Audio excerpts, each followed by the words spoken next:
Hi, I'm Arnie with Bendtsen Speed Jumps, and today we've got a collection of engines that Bob has, and some of them are really interesting. So we want to take a quick walkthrough for all those engine fans and look at a variety of engines. Most of these we have transmission kits for, so we'll take a quick tour. With that, we'll introduce Bob, our master technician, and he's the proud owner of all these engines. Hi, I'm Bob, and welcome to my motors. What do you got? What do you got here, Bob? What do you got? This looks like a DeSoto. That's a DeSoto Hemi, and it's a 291 cubic inch. It's basically, that was a 276 that we overbored to a 291. Found out a long time ago it's actually cheaper to buy the next size up standard piston than it is to just buy oversized pistons. And all the blocks, you know, when you sonic check them, back in the day were all so thick that you got plenty of meat. So that one's all rebuilt. What do you got for this Chrysler Firepower? I'm not familiar with that. What year did these come out of? Well, that started out as a 331, and it's now a 354. We did the same thing to that. We overbored it to the next size standard piston, but as you can see, we kind of went overboard on this one. I custom made the fuel injection system. The intake plenum on that is off of a North Star Cadillac. We've got a turbo off of a 5.9 diesel on it. We got the distributorless ignition. It's got quite a few modifications on that one. What do you got over here, Bob? Is this like two V6s welded together, or is this a factory engine? Yeah, funny. I get that a lot. Yeah, two welded together engines. That's the 61 to 5, that's the GMC 702. A lot of people walk up to this motor when we're at the shows and say, oh, what'd you do, weld two motors together? Well, no, we didn't. There's actually, when you get into trucks, there's a lot of motors that have multiple heads. And this is one of them, and they called it the Twin 6, but it's one crank, one cam, one block. It's a V12, and it max torque between 16 and 1900 RPM, and I think it was like 685 foot-pounds of torque. So it's a torque monster. And this particular one, I had 5 of these. Most of them were converted to propane back in the day and were turned into industrial motors. You know, they didn't use them for a long period of time because they only got 2 miles per gallon. But I was able to find, I picked one up at the in the Hibbing mine junkyard, and it still had the carburetors on it with the vacuum over oil governor system on it. So I got this one totally bone stock. There's companies out there making custom fuel injection, carburetor adapters, exhaust manifold adapters or headers. They're doing a lot for these motors. But what do you got on this row, Bob? Tell us about these. See, they all have our kits on them. They all have our kits. And so far, both of these have basically the same kits, even though they're both Oldsmobiles, but they both have the same style extended block on them. This is a 324, a little bit earlier one. This is a 394. And you can see it's got this is off of Starfire with the ultra high compression. I always thought that was kind of cool. One has our automatic adapter kit, and the other one has our stick adapter kit. So we make the bell housings, the flywheels, and can adapt this to basically any transmission that'll unbolt off of a bell housing. We can get almost anything on here. And then the adapter kit, of course, will go to almost any Chevrolet V8 style bell, and we have the starter adapter to go with that. Next one in a row is a Model A, and same kind of thing on that. We adapt to Chevrolet.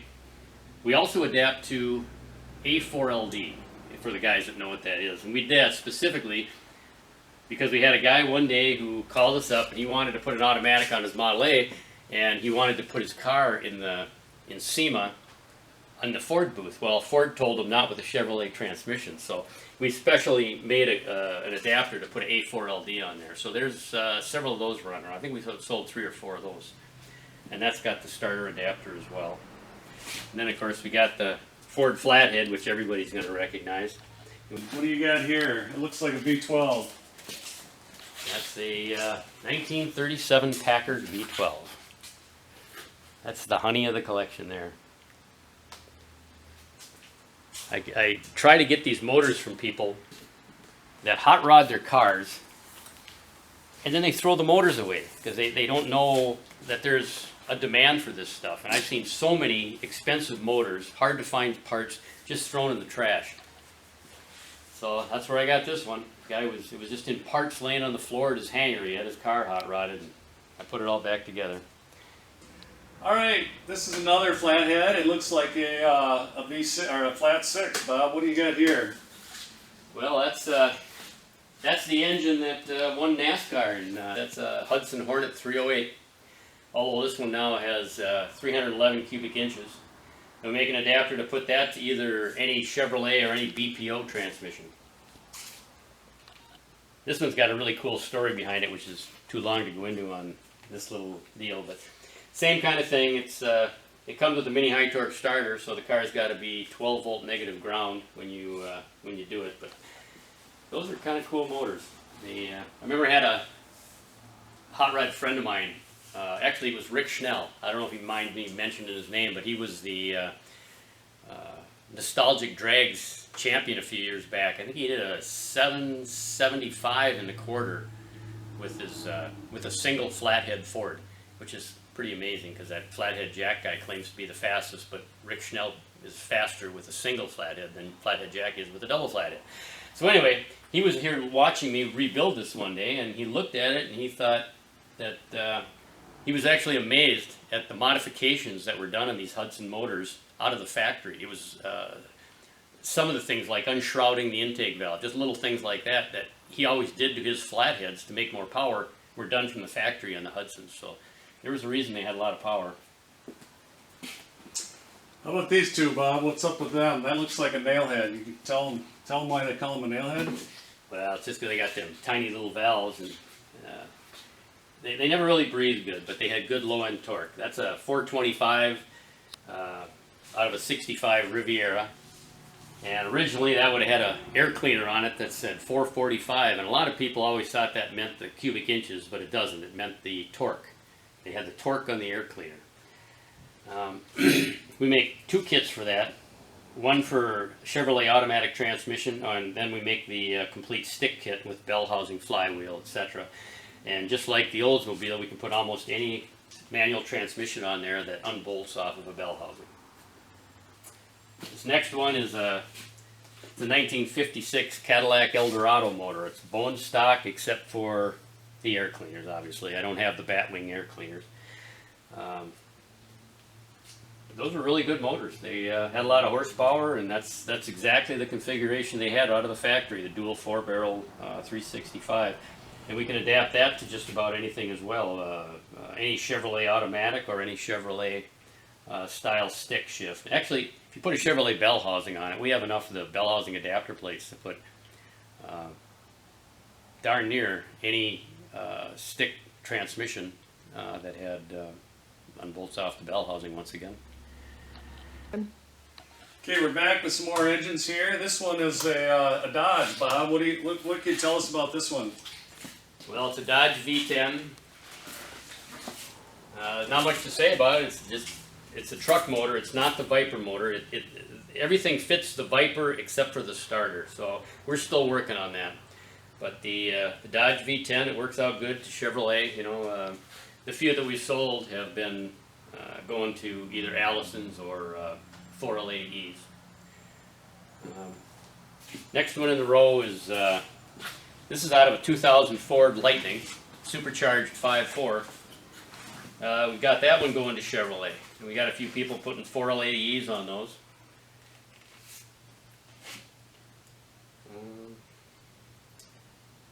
That one has, you can go either LS or old style on this one, the way we've got this machine. It's kind of surprised us. We machined it to do some clearance, something on the torque converter, and then when we went to trial fit the other transmission, they all fit. It was, we just accidentally did something really right on this one. This is a good kit. And both of these use the stock starters and stock ring gears. We're trying to do more and more of that so we don't have to get involved with balance issues or starter issues or ring gear issues. And the next one is the 5.7 or 6.1 Dodge Hemi. We've been selling that one for a while. We also have one for the 6.4 and the 6.2 supercharged Hellcat, which is actually a different kit. They moved the starter because there's a block projection. And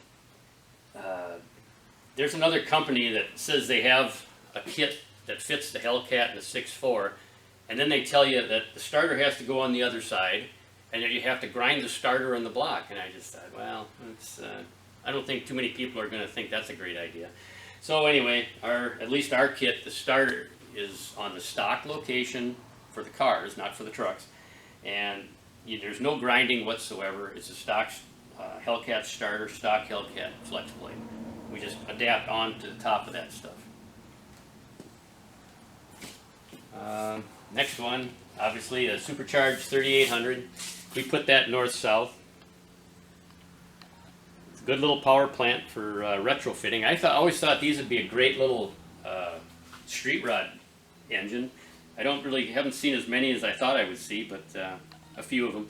We've had a few of these. If you look on our website, www.transmissionadapters.com, we actually have a guy built a snow plane up in the Arctic that he used one of these to drive that snow plane, and there's pictures of that on the project section of the website. That's pretty cool if you want to look at that.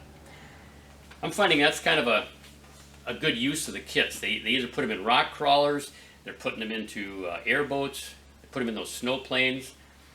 It's not all hot rod stuff. It's just alternative use, we should say. If you want to just change out anything that's got a small block Chevy in it, with this kit, you can now put this in there instead. So you get a lighter package, still with plenty of power. Well, for those of you that are into your GMC inliners, this is started out life as a military 302 GMC. We've got it up to 320 cubic inches. And obviously we've got, the hot rod intake and exhaust manifolds. We got, alternator. It's got HEI, better filtering. Got quite a bit done to it, a little bit of a cam. We dynoed this thing, and it was pretty healthy. We had more than 400 foot-pounds of torque below 3,000 RPM. We don't even know what the max torque is because they started to pull at 3,000 and it was already going down from 400. So it was probably even earlier than that. And since I love torque, I love this motor. It's got a ton of torque. And we make adapters to put any Chev automatic on the back of this one, which we do with most of our adapters, just because there's so many good transmissions out there. And once you go to Chev, you can actually go to other types of transmission from the Chev pattern. Same kind of thing with the, use the bell housing. We can get a lot of stick transmissions on these things too.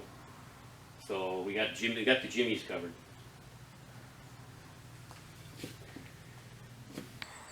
Well, we're in our warehouse where we store the engines that we actually use to get our dimensions for the adapter kits. If you look behind me, you'll see a pretty good collection of engines all the way around, all the way down through the whole building.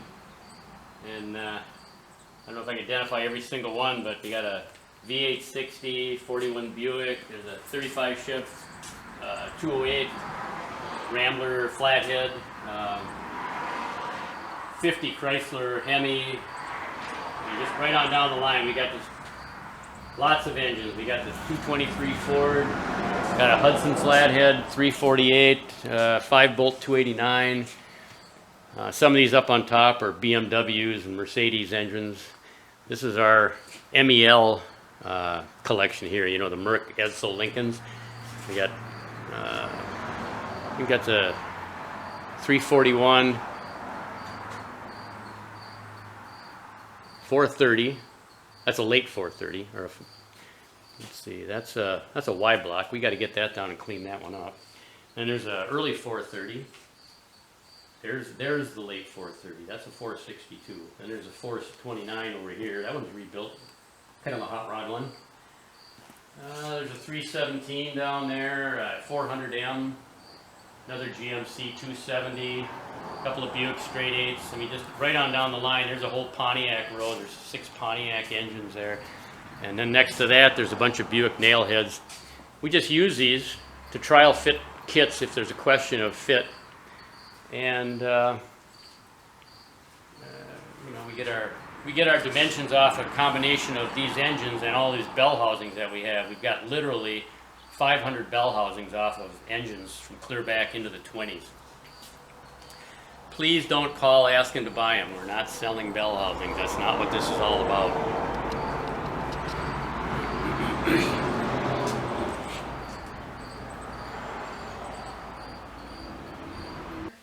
This is a room where we keep a lot of transmissions to trial fit. If someone calls us up and says, I want to adapt this engine to this transmission, we generally can pull it off the shelf. We've got them from really old all the way back. We've got a 1937 old semi-automatic transmission here, all the way up to, you know, brand new Allison sitting down here. So we've got, you know, we've got 4L80Es, we got 4500, we got just about every transmission you can think of, and if we don't, we'll go out and buy it. All right, this is our 346 Cadillac. Came out of Jack DeJoy's 47 Cadillac. I don't know if he minds me mentioning it, but we put a 500 cubic inch engine in that car. So this is a nice running motor, but we're using it to show off our kit for this one. The kit is really designed to work off of an engine that had a hydromatic transmission on it, because we go on top of the front part of the converter. So we're using the ring gear and then the stock starter. Although recently we've developed a starter adapter for this too, which would actually work on your stock Cadillac with the stock hydro on it. So if you just want a starter upgrade, we can do that.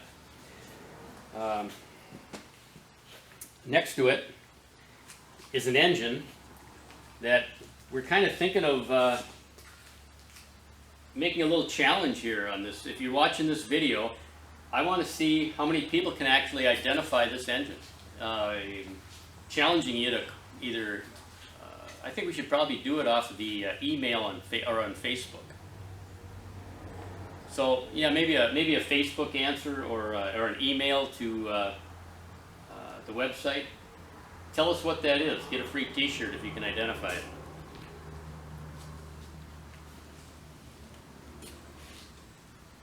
And we do make an adapter to put just about anything on the back of this too. This is originally the engine that I built my Model A around.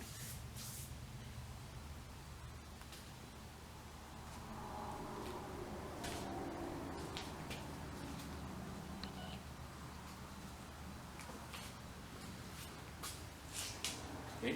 Any questions? Call us at 763-767-4480 or see us on the web at www.transmissionadapters.com. Thanks for watching.